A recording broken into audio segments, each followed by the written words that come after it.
الله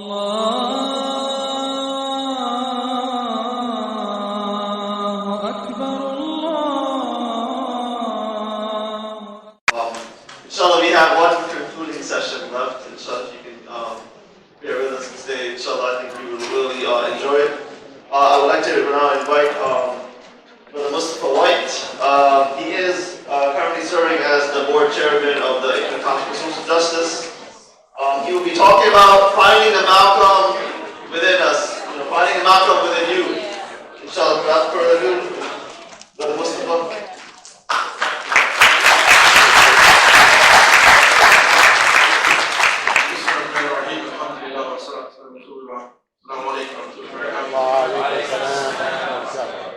This is totally unfair to me. All of my notes I can throw out now.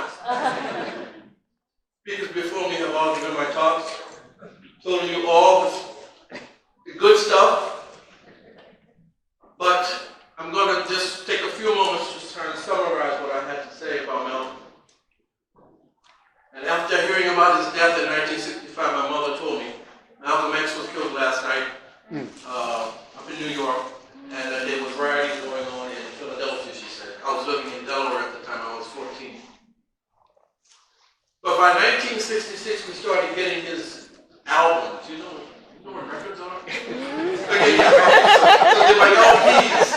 Message to the Grassroots, March on Washington, By Any Means Necessary. It started coming all over the country. And so I just want to leave you with a few things. Malcolm said it's freedom for everybody or freedom for nobody. That was the game changer for us. We were young men growing up in projects. Freedom for everybody or freedom for nobody. That was the end. That was the model that we needed. We didn't have fathers. We didn't have much. We had each other, but we needed a direction, and he gave us that direction. And you notice how we talk about Malcolm? We don't say Malcolm X, Malcolm X, Malcolm. We say Malcolm. In the black community, when we call you by your first name, it's a term of endearment. We love you. The people love you. But I want to say that the curators of Malcolm's legacy has to be us. The ascendancy from the hood to the prison to the Nation of Islam to where he ended and Allah took his life from that point, we have to curate that life and we have to present it to the public. We have to present it because we're the only ones who can do that. Too many others take him as a nationalist. Too many others take him as a socialist. Too many others take him as a means of violence. That was not our black shining prince who gave us manhood. And we have to give a shout out to Sister Betty. That's right. Oh, we were talking about Malcolm and he's fantastic. Right. But a woman who stayed with you through all that? Right. Oh my goodness. We need another whole section about Sister Betty. Yes. Yeah. Absolutely. This man's house was bombed. He got his kids and stuff out. He's talking about going speaking at the Teresa the next. I mean, really. And Betty, what? She's gone with him. I don't know anybody with any courage like that.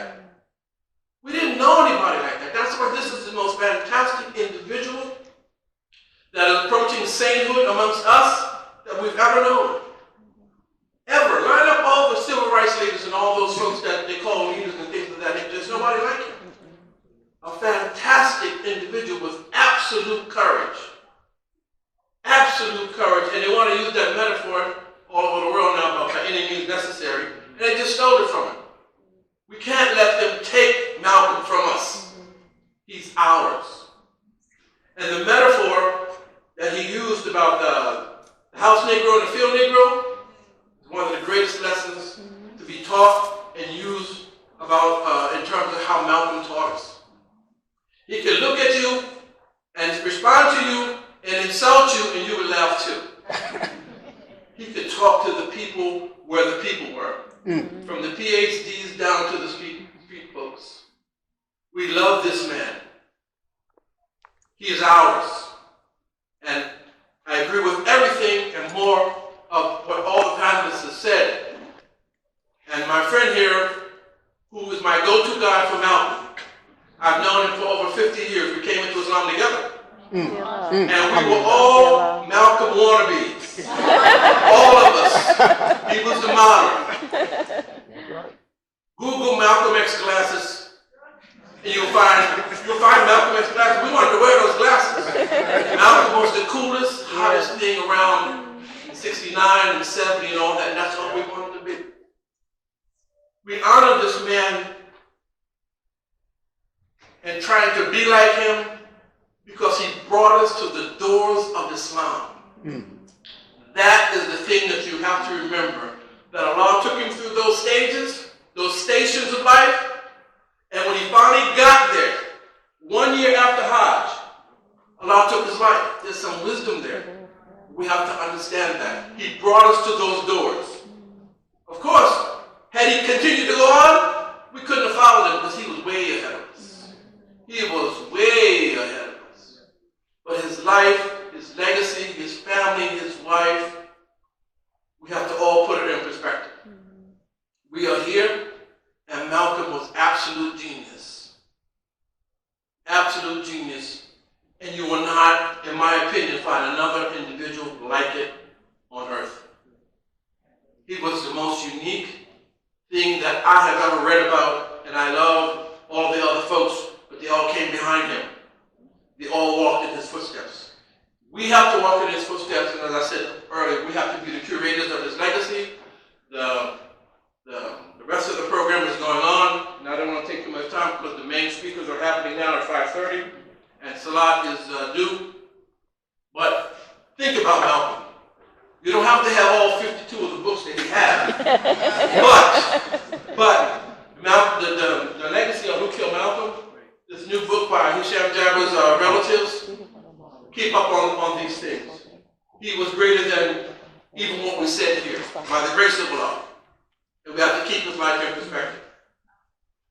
So, by the grace of Allah, I am thank you for the few minutes.